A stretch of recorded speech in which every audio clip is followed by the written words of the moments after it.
Bonjour chers frères et sœurs, chers amis, j'ai le plus grand plaisir donc comme toujours de revenir vers vous pour partager la parole de Dieu et la suite de notre série vidéo sur le thème questions fondamentales sur l'enlèvement de l'Église et mise au point en ce qui concerne donc la date de cet événement. Avant toute chose, j'aimerais donc juste toucher un petit mot sur cette vidéo. Une fois de plus, bon, j'ai rencontré pas mal de petits soucis de santé, même pas mal, mais également juste un dégât des eaux, cette nuit, voilà, donc à minuit, dégât des eaux, etc. Et je vous passe les détails. Mais ce dont j'aimerais dire que, bon, c'est la seule image que vous aurez. Et sinon c'est que du texte, donc j'ai fait de mon mieux pour préparer cette vidéo et j'aurais voulu avoir beaucoup plus de temps pour la préparer parce que c'est vraiment des questions qui me tiennent à cœur et que j'aurais voulu répondre, disons, de façon plus appropriée avec des mots, des formules qui puissent certainement être à vouloir en tout cas vous permettre de mieux comprendre des choses. Et donc voilà, je fais avec le temps que m'a été donné. Je voulais absolument la faire aujourd'hui parce que j'ai promis à mon petit garçon, parce que j'ai travaillé toute cette saison, j'ai pas eu de vacances, de toute façon j'en ai pas pratiquement jamais. Mais là, donc, j'ai voulu, il me reste une semaine avant sa rentrée scolaire, plus j'ai ma fille qui vient de Paris pour 3 semaines. Donc voilà, je me suis imposé à vouloir terminer absolument ces vidéos. Je ne sais pas ce que ça va donner. Alors merci de votre indulgence, mais bon, je vais le faire de mon mieux et avec surtout mon cœur. Pour ce thème, je me suis proposé donc de répondre à 7 de ces questions fondamentales sur l'enlèvement de l'Église en rapport donc avec la date de cet événement. Donc 4 ont déjà été traités dans les vidéos numéro 17, 18 et 19 et ce sera donc la numéro 20 qui comportera donc les 2 prochaines questions 5 et 6 que j'ai mis en jaune. En quoi la date de l'enlèvement est-elle importante? Questionnement 5 qu'on va traiter et donc la 6 qui va suivre. Pourquoi les prédictions au sujet des événements prophétiques ne se sont pas vérifiées jusqu'ici? Alors, juste en ce qui concerne la question 7 qui va rester, la dernière, existe-t-il donc des moyens concrets permettant d'aboutir à une date possible? Cette question-là sera développée en une vidéo qui sera disponible à part, on va dire en cercle restreint.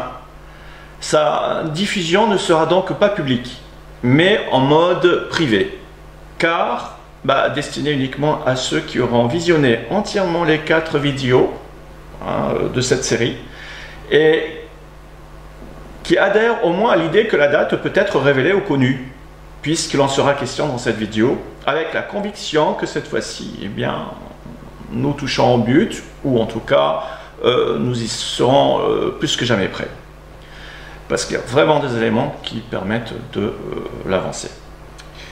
Même si cela vous paraît un peu mystique, c'est ma décision qui, je crois, va dans le sens de la volonté de Dieu, car après tout, les secrets de Dieu ne sont-ils pas pour ceux qui les cherchent, avec un désir profond et sincère de savoir, et avec une intention pure en tant que vierge désireuse de compter parmi les sages, dans, bien sûr, la foi en Christ Jésus.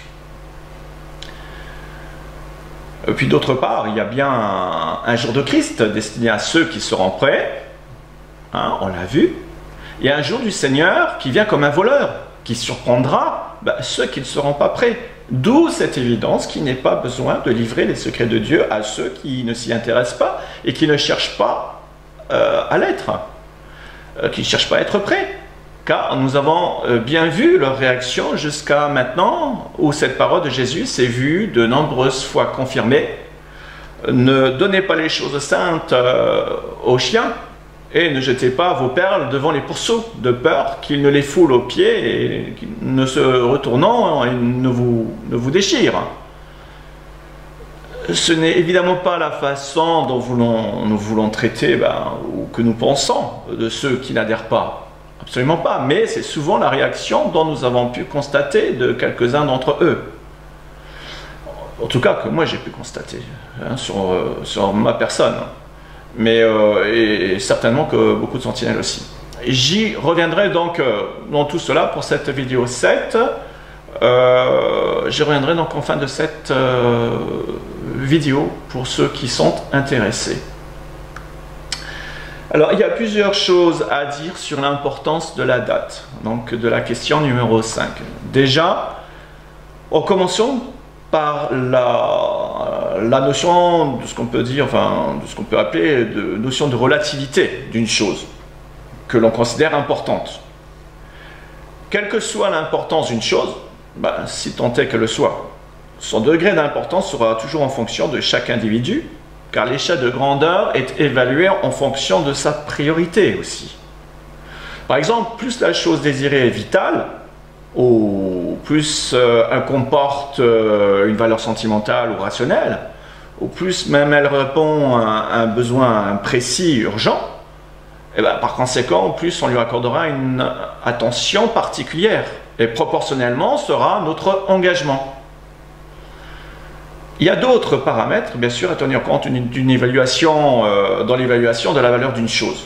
C'est que nous sommes tous des individus de nature différente, de capacité de maturité propre à chacun, en tant que création de Dieu, mais aussi en tant qu'enfant de Dieu. C'est aussi une grande richesse que cette diversité que nous avons des uns des autres, à condition bien sûr de tirer avantage de la complémentarité du corps de Christ, en reconnaissant l'action précieuse du Saint-Esprit par l'amour des uns et des autres. Alors, pour en revenir maintenant à la question de la date, elle n'aura que d'importance pour ceux qui auront réglé la question de sa légitimité, pour commencer, et de l'ordre des priorités dans l'échelle des valeurs de la vie spirituelle. Les 3 précédentes vidéos ont permis de régler, du moins, je me suis efforcé de régler la question de la légitimité de la date sur le plan spirituel, en espérant par l'aide du Saint-Esprit que chacun a trouvé les réponses et les convictions sur la base des Écritures. Mais il restera néanmoins, c'est vrai, d'aborder la légitimité aussi de la date sur le plan psychologique, c'est-à-dire des conséquences dans le cas où le résultat conduit à des déceptions et qui sera donc traité dans la prochaine question, concernant pourquoi les prédictions au sujet des événements prophétiques ne se sont pas vérifiées jusqu'ici. Ce sera donc dans la prochaine question. Mais pour l'heure, concentrons-nous sur la question de en quoi la date d'enlèvement est-elle importante. Car la réponse, finalement, à cette question dépendra de notre motivation ou non de considérer avec intérêt la datation de cet événement. Les vidéos précédentes ont permis de régler la légitimité de la date pour lever les tabous, les interdits provoqués par des endoctrinements que le peuple de Dieu a subis sur le sujet, ou des préjugés dont il a été victime sur la base d'une mauvaise interprétation des Écritures. En effet, si vous êtes de ceux qui adhèrent à l'idée que les Écritures sont un obstacle pour rechercher la date, votre conception du retour de Jésus en sera forcément affectée, ou tout au moins limitée dans le périmètre que celui que vous vous êtes imposé dans votre propre façon de concevoir les choses. C'est pourquoi nous avons tous intérêt à passer du temps en réflexion et en prière pour permettre au Saint-Esprit de nous éclairer sur tous ces points, les points vitaux dans notre vie spirituelle.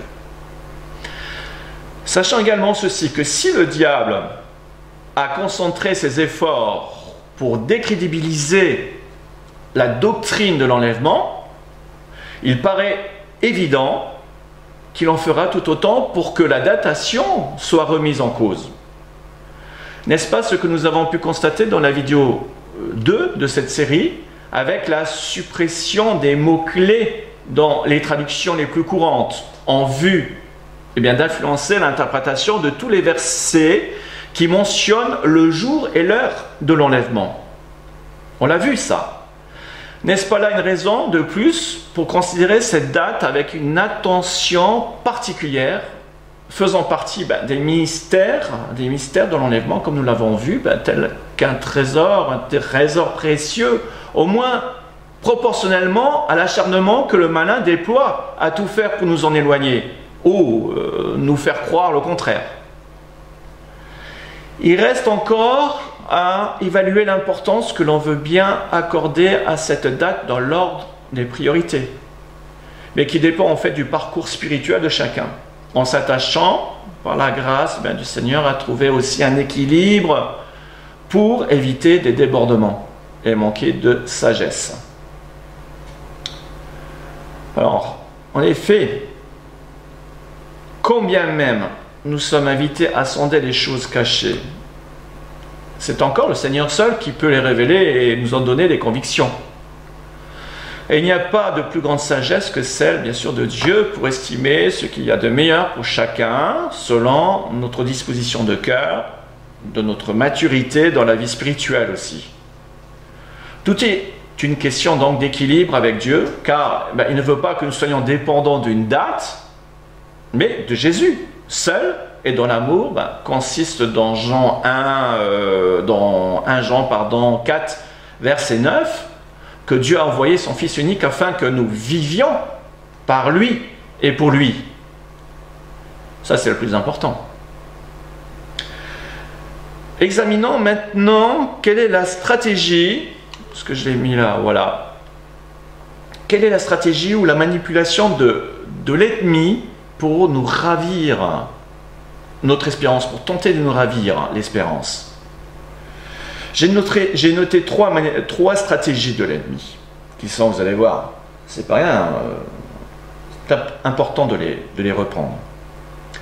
Alors, vous les avez notées là, on va commencer par remettre la première des stratégies ou manipulation de l'ennemi, pour remettre en cause l'enlèvement la doctrine de l'enlèvement.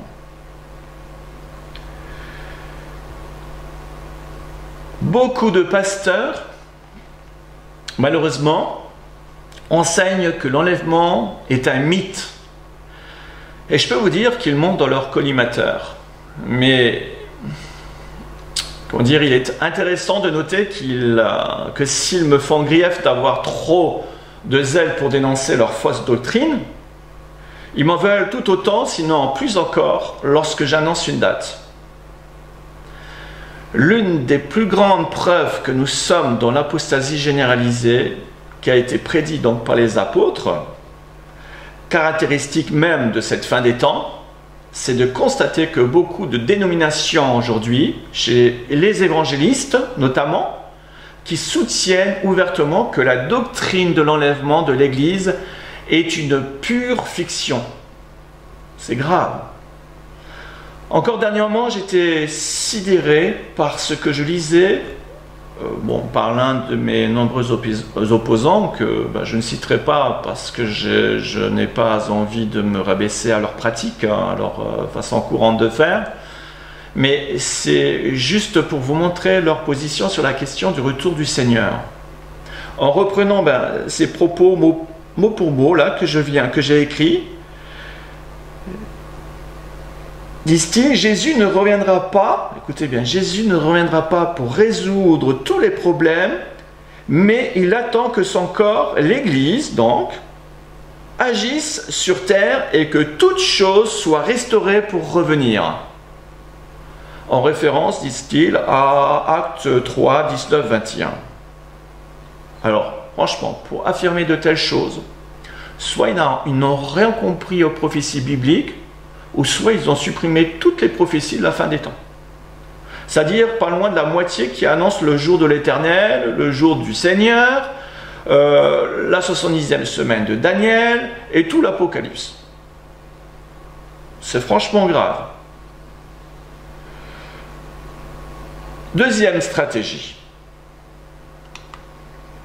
Donc, remettre en cause le pré-tribulationnisme. Si ce n'est pas la doctrine de l'imminence, on essaye de remettre en cause le pré-tribulationnisme. Si le malin fait tout pour remettre en cause le pré-tribulationnisme, c'est pour éviter que les chrétiens ne se concentrent sur l'enlèvement de l'Église par la venue secrète de Jésus pour les siens. avec dans l'idée qu'il est préférable de se préparer psychologiquement ou spirituellement à devoir passer par la tribulation. Car cela est une évidence, disent-ils, compte tenu de l'état spirituel de l'Église d'aujourd'hui et que c'est par conséquent une nécessité pour la sanctification. Il est vrai que la fin des temps est caractérisée, comme on l'a dit, par l'apostasie générale. Mais cela ne concerne évidemment pas ceux qui auront pris les recommandations du Seigneur au sérieux, de veiller et prier. La preuve que parmi les 7 églises de l'Apocalypse, Apocalypse 2 et 3, eh bien 4 sont représentatifs de la fin des temps. Mais une seule reçoit l'approbation du Seigneur. L'église de Philadelphie, et bien sûr quelques rescapés aussi parmi les 3 autres. Mais si l'église doit passer par la tribulation comme le prétendent les tribulationnistes, cela signifierait que l'église de Philadelphie, auquel sont adressés tous les encouragements du Seigneur, connaissent le même sort que l'église de Laodicée qui est vomie de la bouche de Jésus. C'est inconcevable. Les vierges folles à qui il dira, je vous le dis en vérité, je ne vous connais pas. Le reproche des vierges folles équivaut à celui adressé à l'église de Laodicée, mais certainement pas à l'église de Philadelphie. Non. Il faut rester cohérent. D'autre part, comment les mi-tribulationnismes expliquent-ils les recommandations de Jésus de veiller et prier dans Luc 21, 35-36, pour ne pas se faire surprendre par le jour du Seigneur qui viendra comme un voleur. Jésus a bien dit à l'église de Sardes, « Si tu ne veilles pas, je viendrai comme un voleur, et tu ne sauras pas à quelle heure je viendrai sur toi. » La recommandation de veiller pour ne pas être surpris est bien en rapport avec sa venue. Et les mi-tribeurs, ou les post-tribeurs, comme on les appelle, pour quelle raison veillent-ils, eux? Pour aller dans la tribulation, puisqu'ils se préparent à cette idée-là. Voyez-vous à quel point le diable réussit à faire croire des choses insensées et incohérentes avec les Écritures. Troisième stratégie. Je ne fais que de résumer les choses. Je ne peux pas, vu tout ce que j'ai à dire, je ne peux pas plus détailler les choses. Mais voilà, je m'efforce à les résumer. Troisième stratégie donc de l'ennemi, remettre en cause la datation. Bon, bien sûr, il n'aime pas l'ennemi que je parle de ça. Il n'y a qu'une seule doctrine qui soit juste concernant l'enlèvement de l'Église. Il n'y a pas d'alternative dans les Écritures. C'est pourquoi il faut prendre ces choses très sérieusement, avec la plus grande attention, car il y va de notre espérance.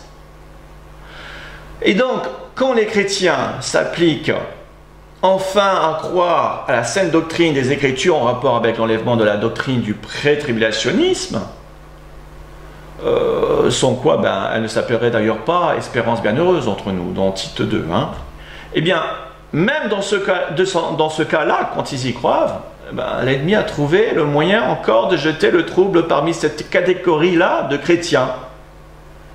En effet, car dans le pré-tribulationnisme, il faut savoir qu'il y a une catégorie de ces chrétiens-là, même très majoritairement, dont le malin a réussi à implanter une autre fausse doctrine pour contrer cette fois-ci la date de l'enlèvement, en leur faisant croire naïvement à la doctrine de l'imminence.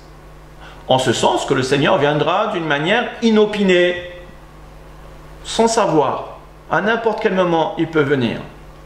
Et nous avons vu que la cause vient essentiellement de leur méconnaissance concernant la différence très nette dans les Écritures entre le jour de Christ et le jour du Seigneur, qui viendra justement comme un voleur, ce jour du Seigneur, pour ceux qui ne seront pas prêts. Tandis que le jour de Christ est pour ceux qui seront prêts, au contraire, comptant au nombre des vierges sages.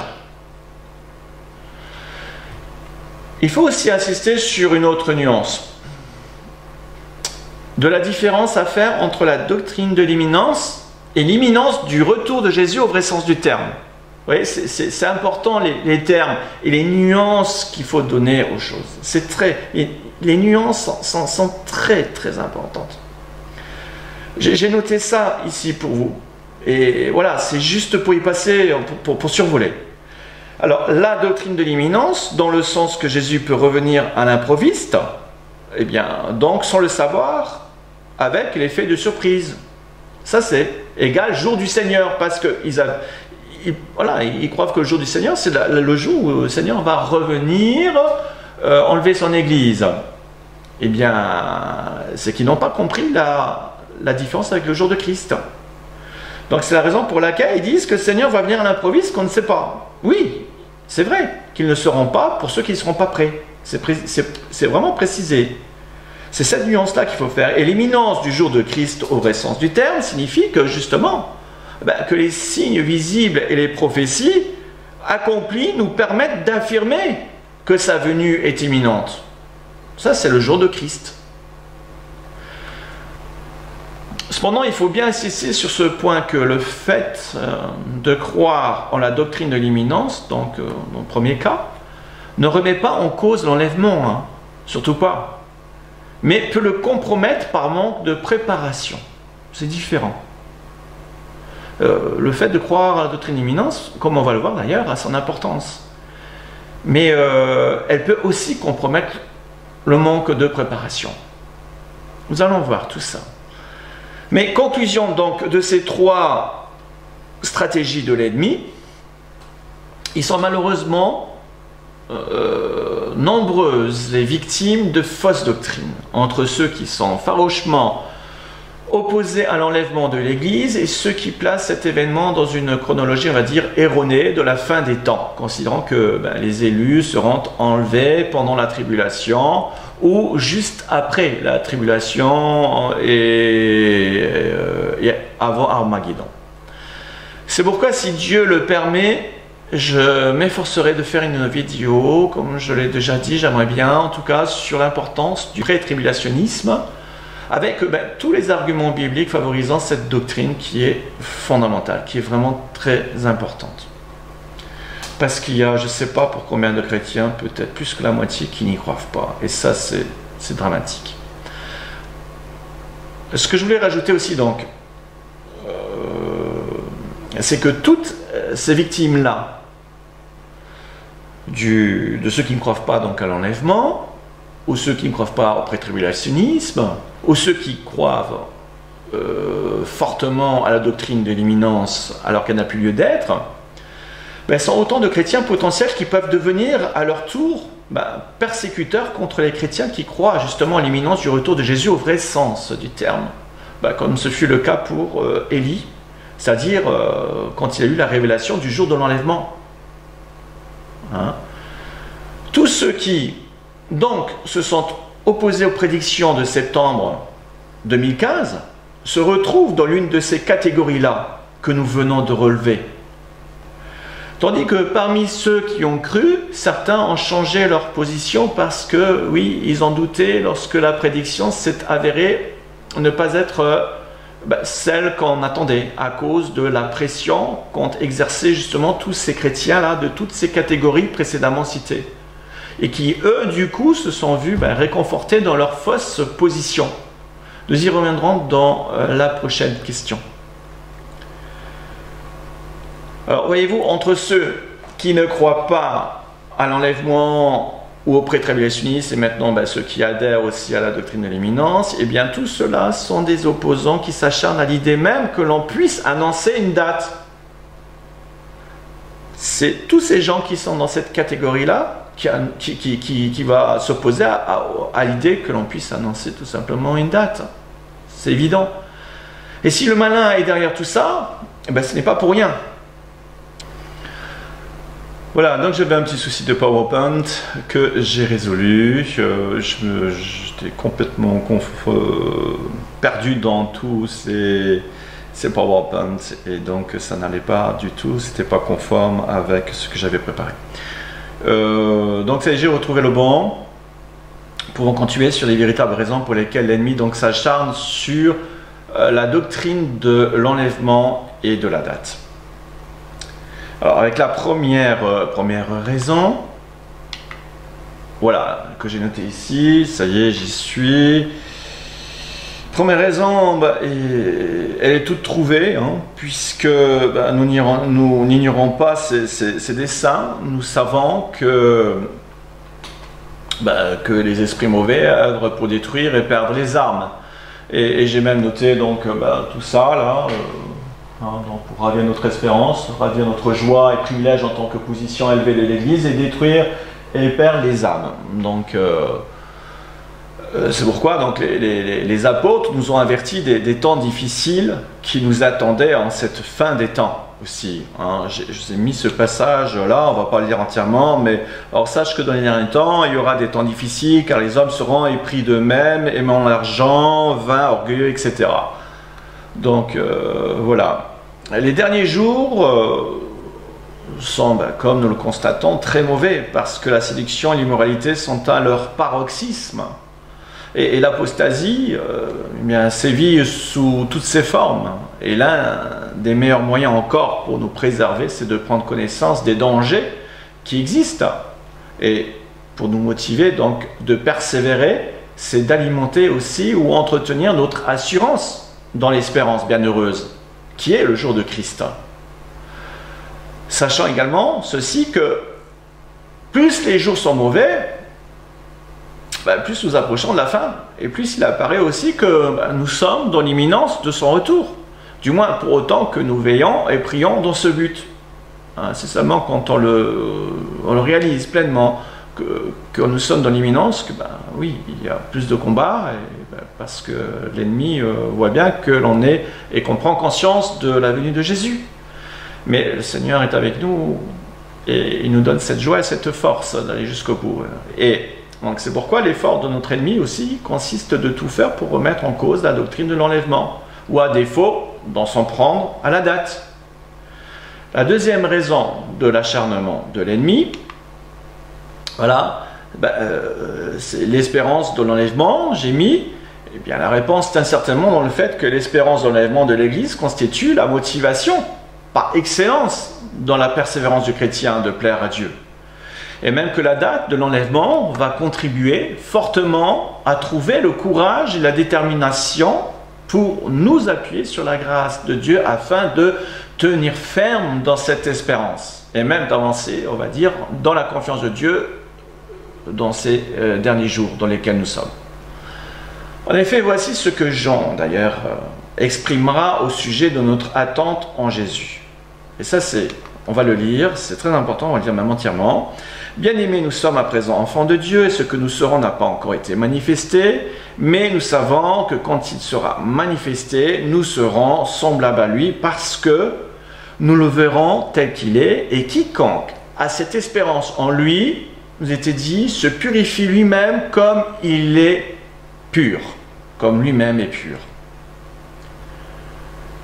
Voilà pourquoi Satan cherche à nous détourner de cette formidable espérance du jour de Christ. Car plus nous avons cette espérance en nous, de son retour, plus nous nous appliquerons à vivre d'une manière sans reproche, en adéquation avec cet événement dans le désir de lui plaire. Cependant, ne tombons pas dans le piège de regarder à nous, mais à la façon dont Dieu nous voit en Jésus-Christ. Ça, c'est important. Et par son sang qui nous purifie de tout péché. C'est pourquoi nous pouvons nous accrocher sur cette base-là, en toute confiance auprès de Dieu, grâce au sang, et seulement grâce au sang de Jésus, durant toute notre vie chrétienne, toute notre course, jusqu'à la fin, sur cette seule base. De sorte que l'accusateur des frères, eh bien, ne vienne pas à vouloir nous accuser. On ne va pas chercher à être meilleur par notre propre force. Nous sommes déjà purs et justifiés devant Dieu. C'est pourquoi nous pouvons chercher à plaire davantage à Dieu par amour pour Dieu. Voilà. C'est toutes ces nuances dans la vie chrétienne qu'il faut comprendre. Il ne faut pas prendre les choses à l'envers. Souvent, on prend les choses un petit peu dans le désordre ou à l'envers et les choses ne sont pas suffisamment pures. Et donc, qu'est-ce qui nous donne la motivation de cette espérance, si ce n'est la conviction que son retour est imminent, sachant que la conviction vient de notre connaissance que nous recevons par révélation du Seigneur. en lui obéissant de veiller et prier et jeûner en vue de permettre d'avancer dans notre recherche de trésors. Et qu'est-ce qui va augmenter notre conviction de son imminence, si ce n'est de prendre en compte les signes et prophéties et révélations en nous impliquant dans cette recherche des trésors concernant son retour. Sa grâce qui nous est aussi accordée en fonction de notre piété, c'est-à-dire du temps que nous consacrons dans la recherche à sonder les secrets de Dieu, dans la prière, le jeûne, dans l'écoute des enseignements prophétiques, en demandant ardemment à Dieu le discernement et en intercédant pour ses ministères. Car c'est en de tels comportements que Dieu prend plaisir de voir à quel point ses enfants ont hâte d'aller à la rencontre de Jésus, son Fils bien-aimé. N'est-ce pas là une des plus belles preuves finalement de notre amour que de tout faire pour nous comporter en tant que fiancés qui vit dans l'expectative de l'avènement de l'époux en cherchant à lui plaire en toutes choses et notre désir légitime pour savoir quand aura lieu notre rencontre avec lui. L'une des plus grandes négations de l'amour s'exprime dans l'indifférence. En effet, il n'y a pas plus choquant de constater l'état spirituel du plus grand nombre dû à la négligence et le manque d'intérêt à l'égard du retour de Jésus, qui relève manifestement d'un manque d'amour ou alors d'une grande ignorance ou alors plutôt, on va dire, d'un amour, on va même dire d'un amour du monde ou des choses de cette terre. Vous imaginez un instant, alors que tout est prêt dans le ciel, le comportement de tous les conviés dans la parabole du festin des noces, qui font preuve de l'indifférence la plus totale, en donnant la priorité à leur petit confort, leur petite affaire de la vie. C'est vraiment effarant, quoi, choquant, impensable. C'est comme si vous étiez séparés, je sais pas moi, durant des mois, voire des années, de l'être qui compte le plus pour vous au monde. Et on vous annonce le moment de son retour et que vous êtes, au moment de son retour, trop occupé par les choses de ce que vous avez à faire pour aller à sa rencontre. Vous imaginez un peu la tête de la personne en apprenant votre comportement. Voilà, mais c'est pareil avec Dieu. Les avantages et les conséquences positives causées maintenant par l'annonce de la date de l'enlèvement. Alors, premièrement, comme nous l'avons vu, la recherche de la date n'est pas sans importance et présente bien des avantages pour le chrétien, à condition d'être toujours animé d'un bon état d'esprit, dont des intentions sincères d'amour à l'égard de Dieu, surtout, mais aussi de l'Église. L'un des effets donc positifs sur le croyant de la recherche de la date, c'est la motivation, comme nous l'avons dit précédemment, pour persévérer dans l'espérance concernant l'imminence du retour du Seigneur. Et quant aux effets positifs concernant l'annonce d'une date, sur la base de révélations et de recherches sérieuses, elle peut déclencher le réveil des vierges, comme nous avons pu le constater en septembre 2015, au niveau mondial. L'annonce de la date en septembre 2015 dans le monde a eu un effet de réveil sur les consciences et de sensibilisation sur le retour de Jésus, tel que ni la doctrine de l'imminence, ni aucune sorte de manifestation, ni tous les efforts d'évangélisation n'ont pu provoquer depuis ces 30 dernières années. C'est certain. En tout cas, nous on l'a vécu. Et quoi que l'on puisse dire, malgré le différé du retour de Jésus, dont on en parlera, bien sûr, nous avons pu constater l'effet positif et durable sur les consciences des croyants, avec le besoin que beaucoup ont éprouvé de se sanctifier toujours davantage, parce qu'ils ne se sont pas arrêtés au résultat, mais que désormais ils vivent avec cette conviction de l'imminence justement du jour de Christ, à cause de l'accomplissement des signes et des prophéties. Voilà, maintenant, sans tarder, on va dans la continuité prendre la question numéro 6. Alors, pourquoi les prédictions au sujet des événements prophétiques ne se sont pas vérifiées jusqu'ici? Bon, c'est certainement la question la plus sensible, la plus délicate, et j'ai l'impression que beaucoup m'attendent au tournant. Et je le dis, je n'ai pas la prétention de répondre parfaitement aux attentes de chacun. Mais si je me prête bien volontiers à cet exercice, c'est pour vous livrer avec simplicité ce que je crois avoir compris, pour m'être posé moi-même toutes ces questions. Et je me suis même trituré l'esprit au point de vouloir insister avec humilité auprès de Dieu pour trouver des réponses. En tant que, c'est vrai, l'un des principaux mandataires, mais aussi pour essayer de réconforter ceux qui sont passés par les mêmes épreuves douloureuses que j'ai pu vivre suite donc à la déception de ces prédictions. Alors, première réflexion, excusez-moi, exercice. Première réflexion au sujet de cette question. Bon, pourquoi les prédictions au sujet de cet événement prophétique ne se sont pas vérifiées jusqu'ici? Non, pour cette question, je vous demanderai surtout d'aller jusqu'au bout, parce que vous avez peut-être des choses que vous avez entendues, mais vous allez voir qu'il y a certaines choses qui méritent toute réflexion, en tout cas de réfléchir là-dessus. Donc, pour cette question, nous y avons déjà, pour commencer, répondu partiellement dans les vidéos précédentes en relevant le fait important qu'elle s'inscrit dans un processus de recherche comme à la poursuite d'un trésor, parce que la date fait partie, donc, comme on a dit, des mystères de Dieu en ce qui concerne l'enlèvement de l'Église, et dont nous sommes invités en tant que croyants à sonder les choses cachées, et plus encore, sachant que nous sommes la dernière génération et que tout porte à croire que nous sommes dans l'imminence du jour de Christ.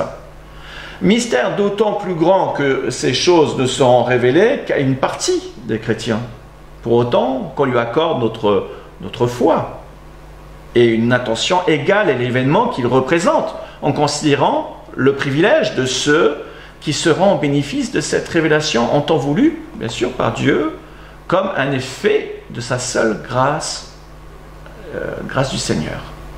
Étant entendu que l'étape qui la précède est certainement aussi la plus importante, celle de l'imminence de sa venue. Car la recherche de la date n'est que on va dire, le prolongement cohérent et la conclusion de cette dernière. Alors, dans toute élucidation de mystère ou de chasse au trésor, il y a premièrement prise de conscience, de connaissance de l'existence même de l'objet désiré, puis de prendre en compte les enjeux, les épreuves, la consécration, les sacrifices à tous les niveaux, puis organiser les recherches d'indices et la combinaison possible de ces indices, et encore relever les défis pour sonder et trouver les énigmes. Et comme en plus nous sommes dans le domaine spirituel, tout doit être fait en dépendance avec le Seigneur, car c'est lui qui a la clé, ce qui implique un effort sans discontinu dans la piété, les prières, les jeûnes, les combats, etc.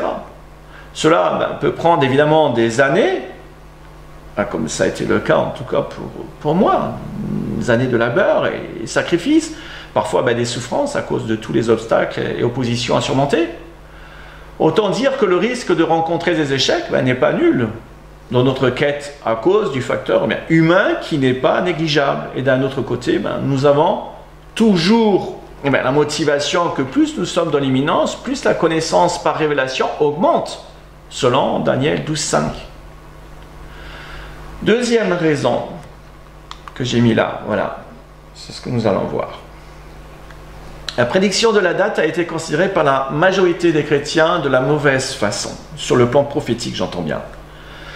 Cela demande évidemment une explication. Le domaine prophétique est très vaste et comprend une diversité et une multitude de manifestations spirituelles, va-t-on dire. Et la plupart des chrétiens, par manque de connaissances, ne font pas la différence entre dons de prophétie, paroles de connaissance, paroles de sagesse, prophètes et ministère prophétique. Pour les résumer, alors je dis bien pour les résumer, parce que ça demande vous pouvez faire une étude, mais à parler très longuement dessus. Alors, je vais les résumer parce que c'est important pour comprendre un peu ce qui vient.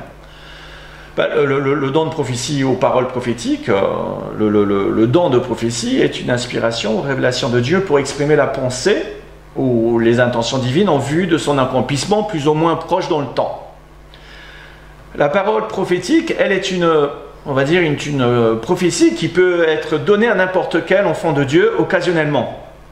Contrairement à un don de prophétie, que quand on a un don, en l'exerçant correctement, on peut l'exercer tout le temps. Selon ce que Dieu a à nous dire, ou à dire à son peuple. Alors, occasionnellement, pour une parole prophétique, pour un événement généralement précis. Deuxièmement, la parole de connaissance. Le Saint-Esprit communique une révélation où le chrétien peut parler sous l'inspiration divine de manière précise pour une situation particulière ou dans une circonstance donnée. Exemple, la réponse de Jésus concernant, vous savez, le paiement de l'impôt à César. C'est une parole de connaissance. La parole de sagesse, on est dans le domaine là, spirituel, qui n'a rien à voir avec la sagesse voilà, sagesse humaine. C'est la sagesse d'en haut. C'est le mode d'emploi de Dieu, un mode d'emploi de Dieu pour résoudre une affaire ou pour savoir comment agir dans une situation très particulière, spécifique. Par exemple, Joseph ou Daniel, après leur interprétation des rêves, ils ont apporté la solution au problème. Ils ont eu cette parole de sagesse pour comment faire pour régler la situation tout à fait particulière que Dieu avait prévu d'agir. Alors prophète, il y a plusieurs types de prophètes ou de profils différents de prophètes, car Dieu respecte la personnalité de l'individu et le mandate pour des missions spécifiques pour proclamer sa parole et sa volonté à une personne bien précise ou un groupe de personnes ou même à plusieurs nations.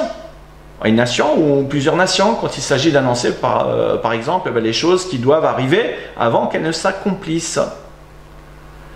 Et maintenant le ministère prophétique, il consiste en l'étude, on va dire, et l'interprétation des prophéties bibliques et des événements prophétiques, tant ceux qui se sont déjà accomplis, ceux qui sont en cours d'accomplissement et ceux qui s'inscrivent dans une chronologie, dans un espace-temps plus ou moins lointain. La compréhension de ces différentes, manifestations dans le domaine spirituel est, indispensable si l'on ne veut pas tomber dans des dérives, sachant que le manque de discernement spirituel chez le chrétien provient en grande partie d'un manque de connaissances spirituelles qui altère son jugement spirituel.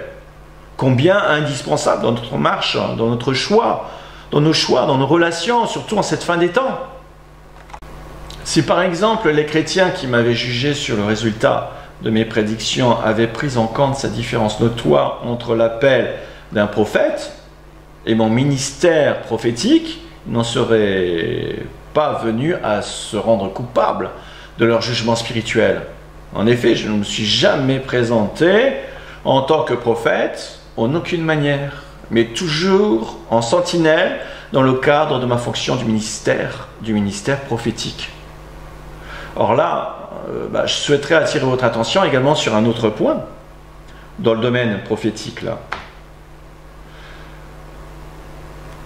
Et justement, la troisième raison, c'est qu'il faut bien distinguer deux catégories de prophéties dans la Bible. Celles qui sont par exemple à effet direct dans leur accomplissement ou celles qui présentent une succession d'étapes progressives jusqu'à leur aboutissement. L'accomplissement des prophéties à étape unique ne présente pas de complications pour leur compréhension, contrairement aux prophéties justement à étapes multiples dont l'interprétation est plus complexe. Et c'est le cas de toutes celles qui concernent la fin des temps, qui ne se sont réalisées que partiellement et dont une autre partie reste à venir et dont l'interprétation doit être évaluée sur l'échelle du temps à l'aide d'une chronologie par exemple. Je vais essayer de vous donner des exemples concrets à l'aide de la Bible entre ces deux types de prophéties. Vous allez comprendre que c'est important. Prenons ce que je l'ai mis. Prenons d'abord l'exemple d'une prophétie à effet direct, quand l'ange de l'Éternel, par exemple, annonce à Abraham la naissance d'Isaac. Dans la même année, en disant, je retrouve, et il dit, je ne manquerai pas de revenir vers toi dans 1 an. Et voici Sarah, ta femme, aura un fils. C'est bien précis. Dans 1 an, au moment où il part, dans 1 an, ta femme aura un fils, un enfant. Autre exemple d'une datation de prophétie directe par le prophète Jérémie, lorsqu'il prédit que le premier empire universel, celui de Babylone, du temps de Nebuchadnezzar, durera 70 ans. Je vous donne des exemples avec datation à la clé. Et nous disposons là, dans cet exemple, tous les éléments afférents à cette prophétie pour vérifier l'exactitude de son accomplissement. Car la Bible nous précise d'une part le commencement du règne de Nebuchadnezzar et d'autre part 70 années prophétiques précisément plus tard, Cyrus a mis fin au royaume de la Babylonie en renversant Belshazzar, qui était le troisième, son petit-fils de Nebuchadnezzar, et qui est rapporté dans le livre de Daniel. Et ça a fait exactement 70 années prophétiques, 60 années de nos années séculières, les années juliennes. Maintenant, à la différence, prenons une prophétie qui se vérifie sur plusieurs étapes avant son aboutissement. Alors, pour faciliter bien sûr la chose, reprenons l'exemple d'Abraham de la vidéo précédente avec la période de 400 ans et de l'entrée de sa descendance dans Canaan au bout de la 4e génération. Et comme le soleil allait se coucher, un profond sommeil tomba sur Abraham, et voici une terreur, une obscurité profonde tomba sur lui. Et l'Éternel dit à Abraham, « Sache que ta postérité sera étrangère dans un pays qui ne lui appartiendra point, et qu'elle en servira donc les habitants, et qui l'opprimeront pendant 400 ans. Mais je jugerai aussi la nation à laquelle tes descendants seront asservis, et ensuite ils sortiront avec de grandes richesses. Et toi, tu t'en iras en paix vers les pères, tu seras enseveli dans une heureuse vieillesse. » Et c'est exactement ce qui s'est passé, c'est formidable. Et à la 4e génération, ils reviendront ici, car l'iniquité de l'Amoréen n'est pas encore à son comble. Genèse 15, 12, versets jusqu'à 16. Ce qu'il faut savoir, c'est que les enfants d'Israël n'ont pas été dans l'asservissement pendant 400 ans, mais une période de 144 ans, après la mort de Joseph, jusqu'à la sortie d'Égypte, où 144 moins 80 ans, ça faisait donc 64 ans, après la mort de Joseph, jusqu'à la naissance de Moïse. Et la période de 400 ans commence depuis en fait la rivalité d'Ismaël s'en prenant à son frère Isaac. D'où la demande de Sarah à Abraham de faire déshériter Ismaël que Dieu avait prévu dans son plan, car la chair ne peut hériter de la promesse. En effet, Ismaël était le fruit, si l'on peut dire, d'une décision humaine pour accomplir la volonté de Dieu.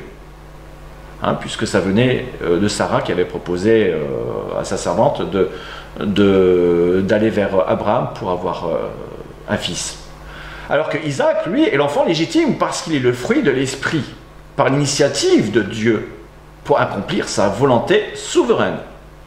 Et cela n'est possible que de le vérifier par le travail d'un chronologiste, en prenant en compte de plein d'autres éléments bibliques pour reconstituer cet enchaînement afin d'arriver à cette formidable conclusion. Ce serait trop long pour vous expliquer, mais voilà. Et deuxième exemple, il en va de même pour l'exemple des 40 ans dans le désert. Vous savez, je vous en avais aussi parlé dans la vidéo précédente, il ne commence pas à partir du moment du jugement de Dieu envers la génération méchante lors de l'étape de Kadès Barnéa, avec les 12 espions, mais bien 2 ans avant, c'est-à-dire depuis le commencement de l'Exode.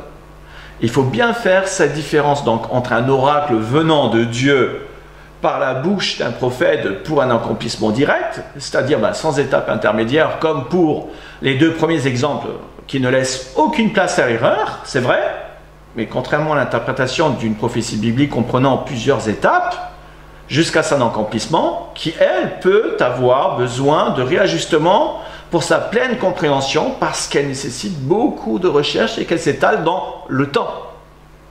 Et que plus on arrive vers la fin, et bien plus les éléments se mettent vraiment en place. C'est souvent à la fin qu'on arrive à bien comprendre les choses précisément. En tout cas, où elles se confirment. Et on est ainsi des prophéties de la fin des temps, sachant qu'ils font partie des secrets de Dieu ou des mystères du royaume de Dieu. Et donc, de ce fait, répondent à des principes tels que nous les avons vus dans les vidéos précédentes. Quand j'ai dit tout à l'heure que la majorité des chrétiens ont considéré la date sur le plan prophétique de la mauvaise façon, c'était en raison de l'amalgame qu'ils font entre l'appel de prophète et l'appel de sentinelle dans le cadre du ministère prophétique. Et de cette tendance propre à l'homme de regarder plus au résultat, plutôt de considérer les étapes pour y parvenir jusqu'au bout, pour une meilleure interprétation. C'est pourquoi beaucoup m'ont traité, c'est vrai, en faux prophète, en s'arrêtant au résultat, comme si j'avais fait une prédiction sous forme d'oracle de prophète.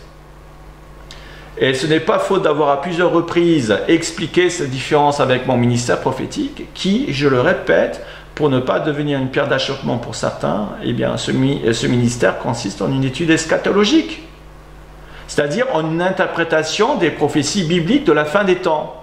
Mais qui en plus, c'est vrai, dans mon cas particulier, contrairement à la majorité des eschatologues, je le dis, j'attache une grande importance à la datation des événements à cause de mes nombreuses années d'études en tant que chronologiste.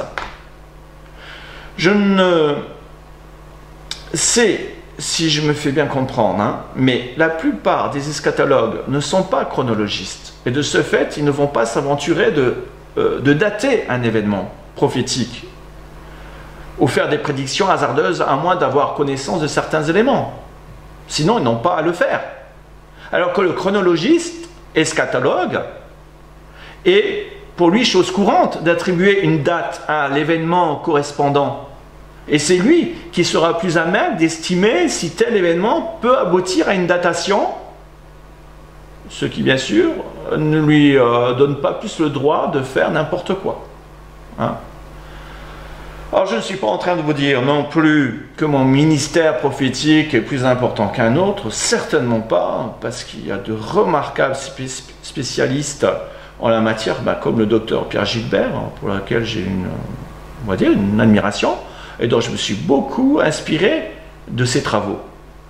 Mais c'était juste pour vous faire cette mise au point, en soulignant la différence du ministère prophétique quand il se complète par le travail du chronologiste qui tient compte de toute la chronologie de la Bible et qui implique une datation rigoureuse des événements. Et mes travaux m'ont même poussé jusqu'à présenter une chronologie de la fin des temps. Parce que ce sont les éléments qui m'ont justement poussé à des conclusions. Alors après toutes ces explications sur les différences entre un prophète et un ministère prophétique, et entre un eschatologiste et eschatologue chronologiste, j'espère que certains réfléchiront par deux fois avant de me traiter de faux prophète. Et si je le dis, c'est pas parce que je ne voudrais pas... c'est parce que surtout, je ne voudrais pas que la condamnation qu'ils ont voulu m'appliquer ne reste de dessus leur tête et qu'ils aient encore le temps de se repentir. Enfin, chacun voit comme il estimera. Car, jugez-en par vous-même, suis-je venu en tant que prophète en disant « Voici, le Seigneur m'a dit qu'il viendra le 13-14 septembre 2015 » ou plutôt en disant « Voici ma prédiction d'après les éléments et les révélations qui ressortent de mes recherches et mes études ». Si vous n'avez pas encore compris les nuances, c'est bien dommage. Dans toutes mes vidéos, mes livres et conférences, je me suis appliqué à enseigner autant que possible, droitement la parole de Dieu. dans le domaine pour lequel le Seigneur m'a formé et selon la foi et la grâce qui m'a été accordée, en me limitant au domaine prophétique, en insistant tout particulièrement sur tout ce qui touche à l'enlèvement de l'Église, en m'efforçant de considérer toutes les étapes afin d'aboutir, c'est vrai, à une date. Tout ce que j'ai essayé de vous expliquer et résumer dans cette parole de l'apôtre, que je l'ai mis là. Voilà, j'aime beaucoup ce texte et nous tenons pour d'autant plus certaine la parole prophétique à laquelle vous faites bien de prêter attention, comme une lampe qui brille dans un lieu obscur jusqu'à ce que le jour vienne apparaître et que l'étoile du matin se lève dans vos cœurs, sachant tout d'abord vous-même qu'aucune prophétie d'Écriture ne peut être un objet d'interprétation particulière, car ce n'est pas par une volonté d'homme qu'une prophétie n'a jamais été apportée, mais c'est poussé par le Saint-Esprit que les hommes ont parlé de la part de Dieu. 2 Pierre 1,19. Ce passage, j'aime beaucoup, parce qu'il relate bien la nécessité de prendre en compte les prophéties bibliques et dont la réalisation peuvent comprendre plusieurs étapes, tout en prenant en compte aussi d'autres prophéties. Et elles sont une lumière pour nous conduire progressivement jusqu'à la fin, jusqu'à la venue de Jésus, jusqu'au jour de sa venue, qui est écrit. Les prédictions ne doivent pas se faire sur la base des devinettes ou des approximations, mais à partir des éléments concrets que nous confère la Bible et de la révélation du Saint-Esprit qui en est l'auteur, tout en prenant en compte les différentes étapes successives et progressives jusqu'à son aboutissement final. Alors, quatrième raison, les jugements insondables de Dieu et ses voies incompréhensibles. Pour argumenter ce point-là, je vais vous exprimer mon ressenti sur cette affaire et ce qui m'a profondément heurté. Même si je n'aime pas parler de moi, mais par ce témoignage, vous allez peut-être avoir un autre regard aussi sur les choses. C'est pour ça que je me dois un petit peu de parler de ça aussi. Quand j'ai compris l'appel, que j'ai reçu l'appel de Dieu en tant que sentinelle et compris le sens de mon ministère prophétique, je me suis consacré entièrement avec sincérité de cœur à l'étude de la parole de Dieu entre 5 et 12 heures tous les jours, la prière 1 à plusieurs heures par jour, des jeûnes réguliers qui étaient nécessaires non seulement pour recevoir les révélations mais aussi pour, à cause des combats.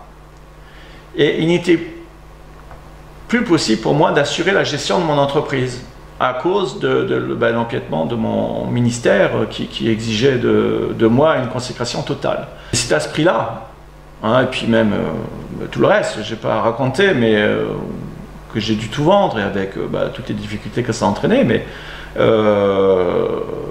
pour obtenir aussi des résultats escomptés. Je suis très reconnaissant envers le Seigneur de m'avoir conduit comme il a fait dans mes travaux et recherches, vraiment. Et dans des révélations et une cohérence progressive dans la connaissance du domaine prophétique, à tel point que tout le reste à côté vraiment paraissait insipide et superficiel, sauf ma famille, bien entendu. Il m'a conduit d'une telle façon que j'ai toujours dit, je sais de qui j'ai reçu ces choses et comment je les ai reçues.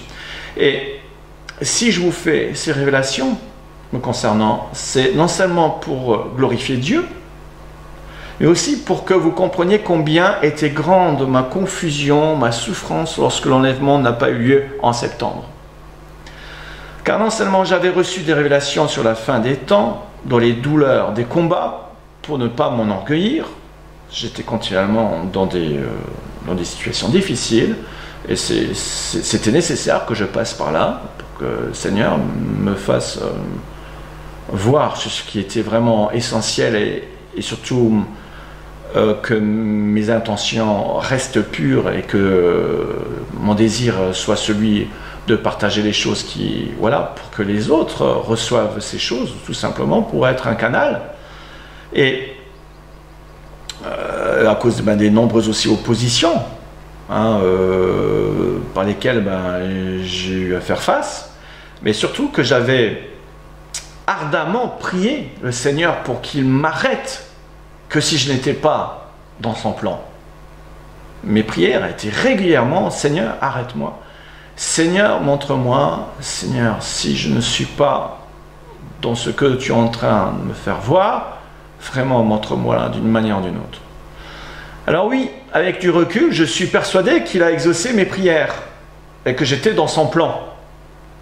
Mais non pas comme je l'avais entrevu, mais comme lui, dans sa sagesse infinie, avait prévu les choses. Et même si je suis passé par toutes ces souffrances aujourd'hui, mon admiration est encore plus grande pour Dieu, pour m'avoir fait connaître ces choses, mais aussi de voir pour comment il agit, aussi divinement. Vous savez, ma femme m'a quitté en prétendant qu'elle n'a jamais connu quelqu'un de son entourage ayant autant d'épreuves. Elle en avait marre des épreuves. Et ce que je peux comprendre, et j'ai prié dans ce sens-là, pour qu'elle n'ait pas, et il y a beaucoup de choses qu'elle n'a pas vécues, qu'elle n'a pas vues, mais extérieurement, voilà. Mais ne réalisant d'ailleurs pas que c'est encore elle qui m'a causé la plus grande douleur parmi toutes les autres choses. Et qui est encore le cas aujourd'hui, mais bon, passons. Mais tout cela pour vous dire quoi? La chose suivante, que lorsque l'on est au service de Dieu, c'est certes un privilège et une grâce, mais après un certain temps, on prend de plus en plus conscience d'une chose. Eh bien, de l'abnégation qui doit être totale pour atteindre son but, le but de Dieu. Accomplir sa volonté pour sa gloire et à sa façon. Jésus, le parfait exemple d'abnégation totale, et qu'en accomplissant donc la volonté du Père céleste, il s'attirait le dédain de ceux qui ne l'aimaient pas et l'incompréhension totale et l'étonnement de ceux qui le suivaient. Les choses de l'esprit sont folie pour l'homme naturel. Aussi, ce que je m'apprête de vous dire pourra peut-être paraître étonnant ou incompréhensible pour certains, mais concernant, donc, pour en venir à septembre 2015, je suis convaincu que cela faisait partie du plan de Dieu. La Bible dit, dans Proverbe 24,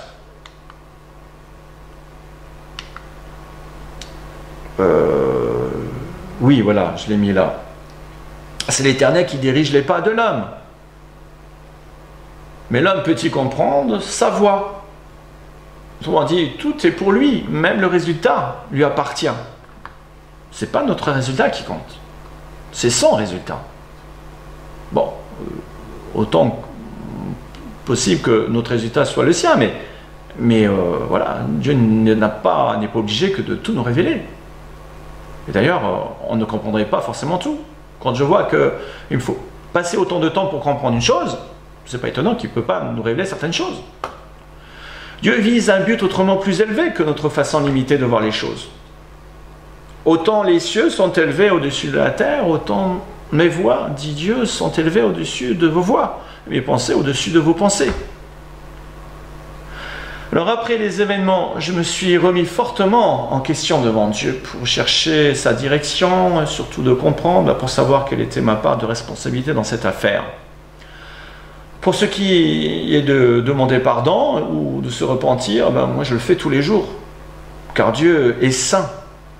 Et seulement, c'est seulement par la foi en Jésus-Christ que l'on peut se présenter en toute confiance devant lui, grâce au précieux sang de Jésus qui nous purifie de tout péché.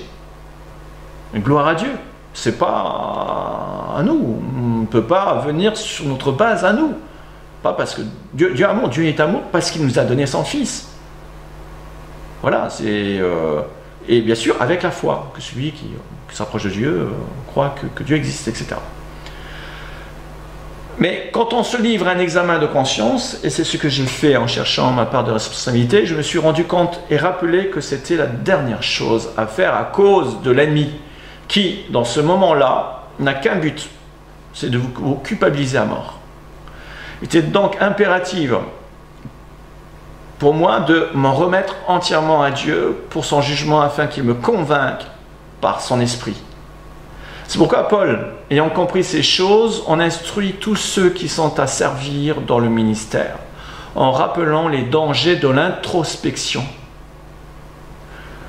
Il disait comme ça, pour moi il m'importe peu, fort peu d'être jugé par vous ou par un tribunal humain. Voilà, je l'ai mis là. Je ne me juge pas non plus moi-même, c'est important ça, je ne me juge pas non plus moi-même, dit Paul, car je ne me sens coupable de rien. Mais ce n'est pas pour cela que je suis justifié. Celui qui me juge, c'est le Seigneur. C'est pourquoi ne jugez de rien avant le temps, jusqu'à ce que vienne le Seigneur, qui mettra en lumière ce qui est caché dans les ténèbres et qui manifestera les desseins des cœurs de chacun. Alors chacun recevra de Dieu la louange qui lui sera due. Paul nous met en garde contre le fait de porter un jugement hâtif sur un homme de Dieu, quel qu'il soit, ni même notre propre conscience, parce qu'il sait fort bien que Satan est un accusateur qui sait jouer et manipuler à volonté nos sentiments et les circonstances. Ce n'est pas pour autant que nous sommes justifiés, précise-t-il, mais Paul allait jusqu'à dire qu'il ne se sent coupable de rien, car il s'est forcé d'appliquer les règles de bienséance et de principes de vie, comme le montrent d'autres passages. J'en ai noté là, mais dans plusieurs passages. Voilà, le but du commandement, c'est une charité venant d'un cœur pur, d'une bonne conscience et d'une foi sincère. Ces trois choses sont importantes. Dieu est celui qui sent tous les cœurs et qui connaît parfaitement nos intentions. Ce qui compte le plus à Dieu, c'est votre cœur, la façon dont vous vous comportez, c'est ce qu'il y a dans notre cœur. Même si vous faites certaines erreurs, il va vous aider à les régler. Mais il regarde le cœur. Parce que c'est lui qui donne l'intelligence, c'est lui qui donne la compréhension et le discernement de toutes choses. Il est le seul à mettre tout en lumière pour révéler les secrets des cœurs. Alors pour ce qui est de la part de responsabilité, examinons le cas de Paul, justement, dans un exemple. Vous allez comprendre de là où je veux en venir. Qui va nous permettre de constater à quel point les choses ne sont pas toujours aussi évidentes. Paul avait reçu des révélations très précises concernant le mystère de Dieu au sujet de l'enlèvement. Vous vous rappelez? Et pourtant, certaines de ces affirmations présentaient des contradictions apparentes avec la manifestation de la volonté de Dieu. En effet, il était persuadé que sa génération allait vivre l'enlèvement. Nous allons relire encore une fois ce texte. Voici en effet ce que nous déclarons d'après la parole du Seigneur. Nous, les vivants, voyez-vous, il dit nous, les vivants. Restez pour l'avènement du Seigneur, nous ne devancerons pas ceux qui sont morts. Car le Seigneur lui-même, ainsi a donné à la voix d'un archange, au son de la trompette de Dieu, descendra du ciel. Et les morts en Christ ressusciteront premièrement. Ensuite, nous, les vivants qui seront restés, nous serons tous ensemble enlevés avec eux sur les nuées à la rencontre du Seigneur dans les airs. Et ainsi nous serons toujours avec le Seigneur. Gloire à Dieu. Le nous ici est sans équivoque dans le fait que Paul implique que sa génération va vivre l'enlèvement. Car remarquez bien la tournure de la phrase. Il n'est pas écrit « ensuite les vivants qui seront restés ».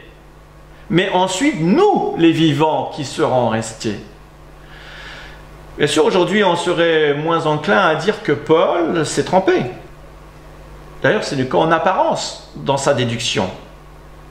Ou encore moins, d'ailleurs, dans son affirmation. Car il était inspiré par le Saint-Esprit quand il écrivit ces choses. Cette affirmation est bien voulu de Dieu, puisque Paul dit comme ça, voici en effet ce que nous déclarons d'après la parole du Seigneur. Il est inspiré quand il dit ça. Il dit nous, les vivants, restés pour l'avènement du Seigneur, donc nous, de sa génération. En fait, Paul fait une déclaration sous l'inspiration du Saint-Esprit, parce que Dieu s'adresse à travers Paul, donc, par Paul en traversant, on va dire, le temps, pour la génération qui sera concernée, c'est-à-dire la dernière génération. Tandis que Paul a toutes les raisons, pour lui, de croire qu'il s'agit de sa génération. Eh bien, bon, cela n'a rien à voir avec la doctrine de l'imminence qu'ils ont tendance à prendre cette explication-là à leur compte. Non, car si Paul laissait entendre que sa génération était concernée par l'enlèvement de l'Église, c'est parce que d'une part, le contexte de son époque s'y prêtait entièrement, avec notamment le deuxième temple, dans lequel pensait que Paul pensait que l'abomination de la prophétie de Daniel allait s'accomplir. C'est d'ailleurs ce qu'il explique par un complément de révélation dans 2 Thessaloniciens 2, versets 3 à 5. Il savait que l'homme impie devait s'asseoir dans le temple pour se déclarer lui-même Dieu selon la prophétie de Daniel 9, 27. Et d'autre part, si le Saint-Esprit l'a laissé sous-entendre que sa génération était possiblement concernée par l'enlèvement, c'est parce qu'il en devait en être le transmetteur des mystères de l'enlèvement pour les générations futures, étant donné que la Bible allait être scellée. Après, il n'y avait plus de livres s'inscrivant dans la Bible, après l'Apocalypse. Donc il fallait bien que les choses de son époque soient dites, même pour les générations à venir. Mais on ne peut pas, sous prétexte que Paul dit nous, que ça concerne toutes les générations. Non, Paul s'impliquait uniquement en pensant que c'était sa génération, et le Saint-Esprit parlait uniquement pour une génération, non pas pour toutes les générations. Bien sûr qu'on pouvait le croire, mais il s'adresse surtout à la dernière génération. Voilà. Paul n'est évidemment pas en tort, il a juste écrit en fonction de ce qu'il a reçu sous l'inspiration du Saint-Esprit, mais ne sachant pas que Dieu s'adressait aux chrétiens de la dernière génération, tout en laissant croire le Saint-Esprit à Paul qu'il s'agissait de sa génération, dans le but, bien évidemment, aussi de les motiver dans la foi en cette espérance. Et c'est pourquoi je rajoute également ceci, que la doctrine de l'imminence n'est pas une fausse doctrine en soi. Elle avait au contraire toute sa raison d'être pour l'époque à laquelle elle a fait son apparition. Oui, écoutez bien, car elle poursuivait exactement le même but, la motivation. Car les prophéties n'étaient pas encore accomplies au moment de sa mise en place. Mais elle a contribué à stimuler un intérêt renouvelé pour l'eschatologie, pour comprendre les choses à fur et à mesure. Mais par la suite, lorsque la dernière génération s'est identifiée, à travers justement, à cause de tout l'accomplissement des signes et des prophéties, eh bien, les églises auraient dû reconnaître que la doctrine de l'imminence n'était que provisoirement donnée, qu'elle n'avait plus sa place, et qu'elle devait faire place à l'imminence du jour de Christ dans le vrai sens du terme, avec pour objectif de rechercher la date. C'est comme la loi qui a été donnée provisoirement pour Israël, jusqu'à la venue du Messie. Mais la loi est devenue une occasion de chute pour les Israéliens qui n'ont pas su reconnaître leur Messie lors de son apparition. Ils l'ont même rejeté. Lui, la vérité incarnée,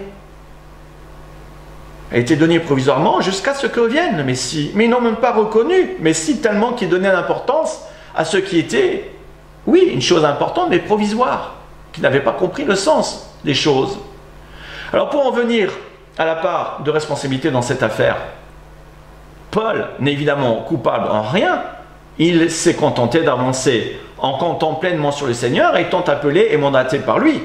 Il n'était qu'un instrument de la part de Dieu pour servir la volonté souveraine, parfaite de Dieu. Et pour faire le parallèle à l'affaire qui nous concerne des prédictions de septembre 2015, elles n'ont pas été faites, comme nous allons le voir, sur la base d'un oracle comme venant d'un prophète, mais des ministères prophétiques, de plusieurs ministères prophétiques, et du travail des sentinelles pour mettre en commun tous les éléments qui étaient en nombre suffisant pour conclure à une date de l'enlèvement. Et tous nous y avons cru, tellement que les signes étaient forts. Nous sommes plusieurs convaincus que la date, de toute façon, devait être annoncée, et que nous étions dans la volonté de Dieu, comme pour Paul, qui avait annoncé l'enlèvement pour sa génération, qui n'a pas eu lieu. Et il devait en être ainsi pour nous, d'annoncer cette date de l'enlèvement, vous allez voir, pour les raisons que je vais vous évoquer. Alors, parce que tous les signes et les prophéties annonçaient l'imminence du retour de Jésus, et que plus rien nous empêchait de prédire une date, puisque les tabous qui rendaient imperméable ce secret étaient levés par une meilleure compréhension des Écritures entre le jour de Christ notamment et le jour du Seigneur, qui vient comme un voleur. Et qu'il était dans la volonté de Dieu parce que seule l'annonce de la date au niveau mondial pouvait déclencher le réveil des vierges, et que rien d'autre n'aurait pu ou n'aurait eu le même effet positif dans les consciences des chrétiens, car tous les éléments pointaient à cette date. Ce n'est certainement pas la doctrine de l'imminence qui aurait pu avoir cet effet, car au contraire, aujourd'hui, responsable, on va dire, en grande partie de cet assoupissement des chrétiens. Pas étonnant quand vous entendez que Jésus revient depuis 2000 ans, que Jésus revient bientôt 2000 ans, et qu'il peut venir à n'importe quel moment. À force d'attendre n'importe comment depuis 2000 ans, c'est comme si vous disiez, attendez toute votre vie que le train passe, et quand il passera, vous sauterez dedans. Vous allez attendre, oui, vous n'allez pas attendre à ce moment-là, quoi. Vous vivez, mais quand les choses deviennent plus précises, c'est vrai que votre concentration devient aussi proportionnelle. Sachant que la notion de temps de Dieu n'est pas la même que la nôtre. Car je viens bientôt, il y a 2000 ans, et dans certains esprits, le même que celui que nous entendons aujourd'hui. Si nous ne parvenons pas à mettre une notion plus précise dans cette notion de temps, il vient bientôt, l'effet sera celui de la parabole, puisque le Seigneur tarde. Les vierges se sont assoupies, c'est ça l'effet de il tarde.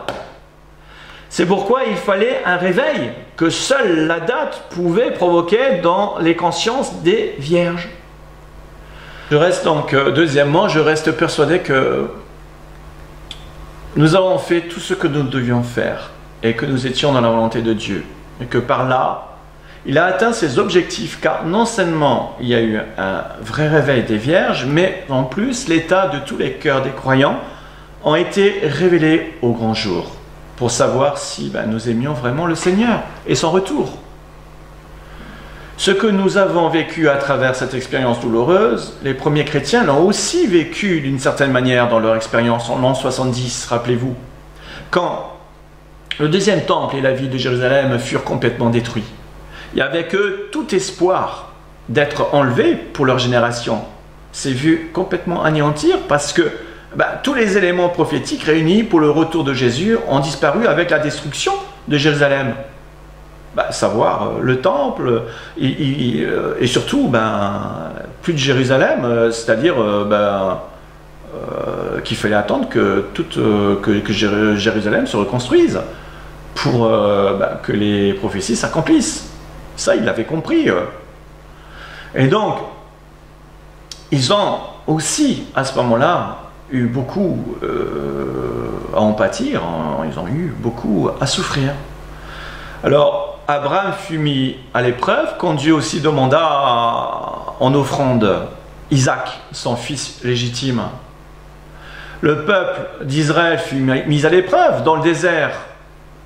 Les premiers chrétiens ont été mis à l'épreuve. Et nous le serions-nous pas en ce qui concerne notre attente du retour de Jésus?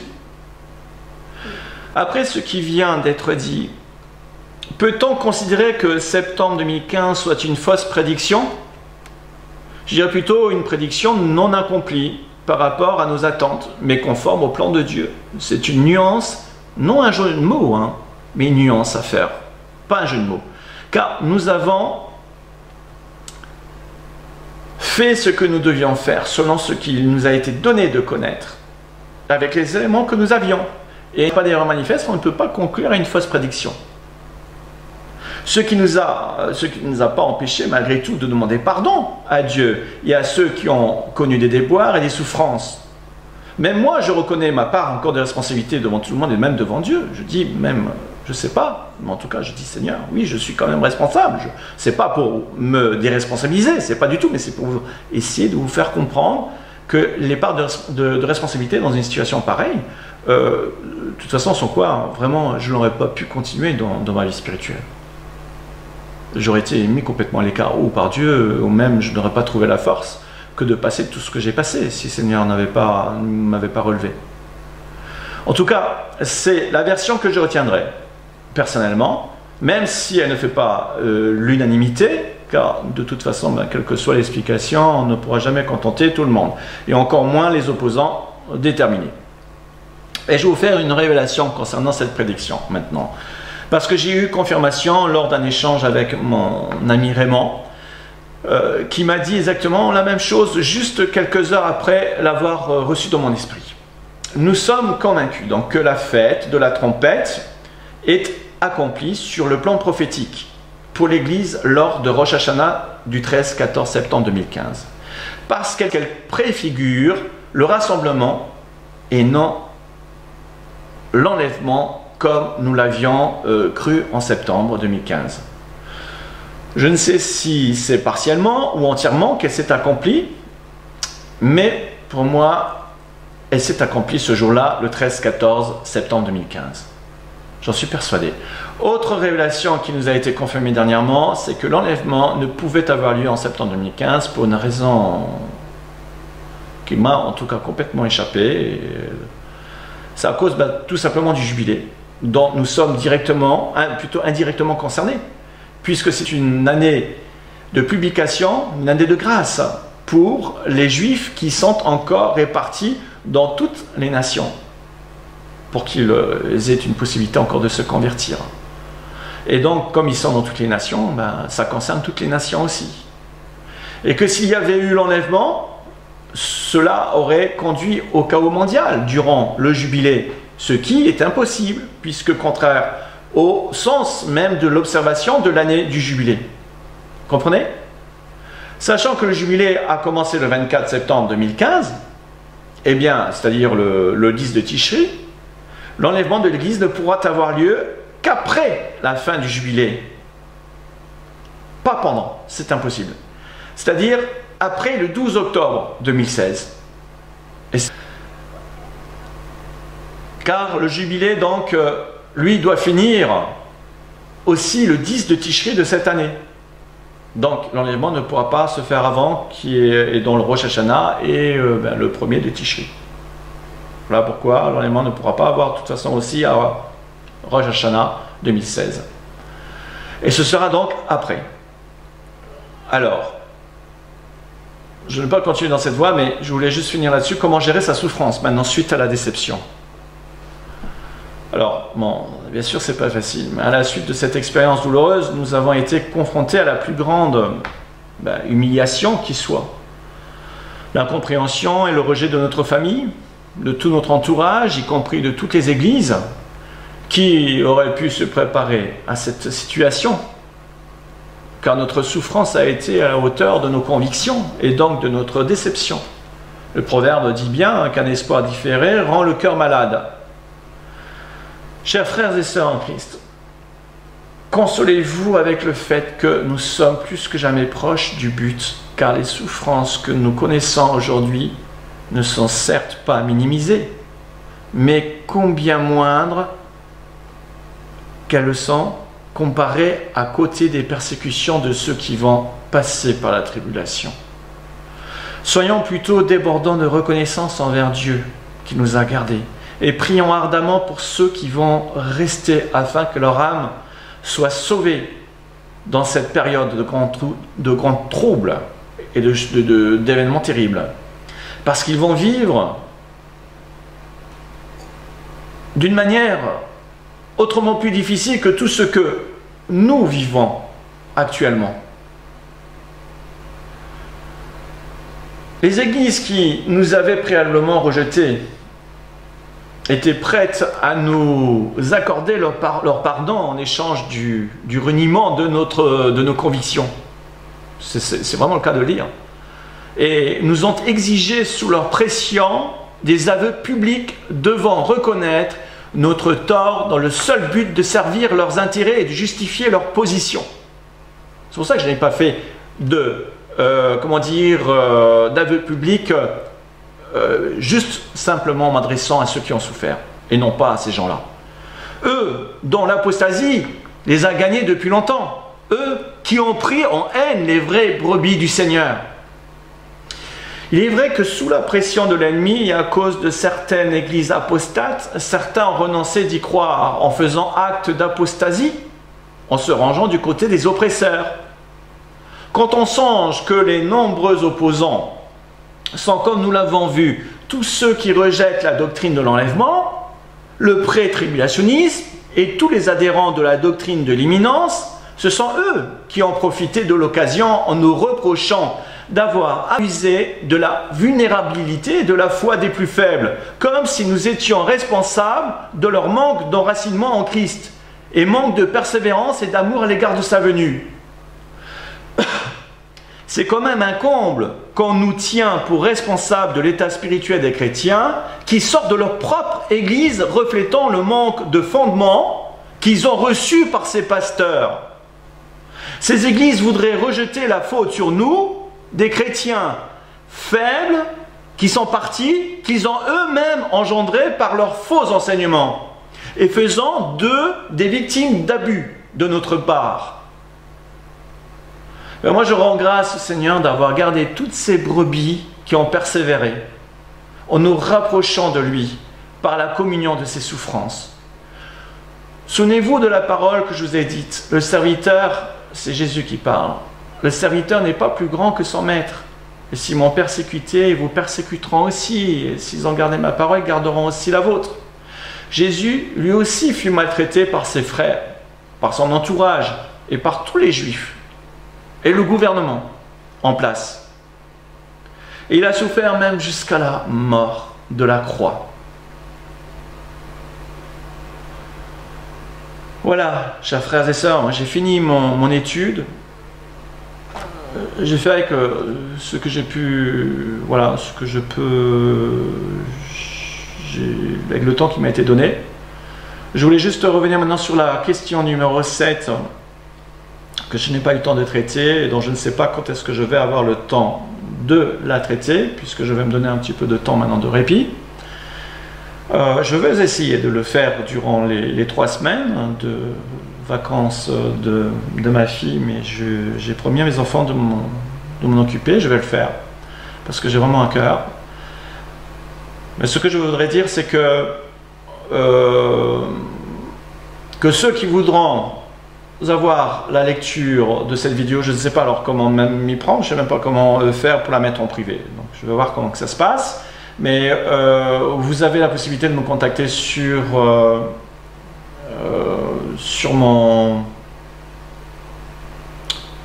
mon mail ou d'attendre voilà, que je vous dise qu'elle est sortie. Et pour ceux qui ont l'engagement qui vous seront demandés, premièrement que d'avoir visionné ces 4 vidéos, c'est la moindre des choses, parce que j'ai beaucoup travaillé. J'estime que voilà, il y en a qui ne regardent pas et qui posent après encore les mêmes questions, qui posent des questions, qui n'ont même pas regardé les vidéos et qui veulent savoir et qui ne regardent même pas les vidéos. Donc c'est pas rien quand même. Moi j'ai passé voilà, les 2 mois là à faire mes 4 vidéos. Et puis voilà, de vouloir s'y impliquer et de savoir, de chercher tout en tenant compte que tout ce qui a été dit, quoi. Et de vous impliquer pour autant que votre foi vous le permette et l'engagement, la communion que vous avez avec le Seigneur. Voilà, j'en appelle à la responsabilité de chacun, du moins en tout cas de prendre en compte le discernement, de rechercher le discernement auprès du Seigneur. Et de toute façon, c'est une grâce de le savoir, et combien même nous ne sachons pas quand est-ce qu'il va venir, nous savons que nous sommes dans l'imminence. C'est-à-dire que ça va vraiment se passer dans les semaines à venir. Et nous sommes persuadés que ça va être voilà, en 2016 ou pire en 2017, mais nous avons vraiment des éléments certains que ça va se passer en 2016. Et c'est de ces éléments-là dont je voudrais faire une vidéo, parce que j'ai plein de données, plein de choses, et même de pourquoi les choses ne sont pas passées au 20 juin non plus. Et c'est parce que j'ai pas voulu prendre en compte un élément qui était très important. Voilà, enfin bref. Voilà pour ceux qui sont intéressés. La porte est ouverte à chacun. Mais seulement pour ceux qui s'y intéressent et qui veulent le savoir. Je rends grâce au Seigneur, je lui rends gloire de tout mon cœur. À lui seul soit la gloire. Et à son Fils Jésus-Christ que nous attendons. Je dis Maranatha. L'Église dit « Viens Jésus ». et nous-mêmes, chacun de ceux qui l'aiment, disent « Viens Jésus ». À bientôt, au plaisir, et je vous remercie pour votre écoute.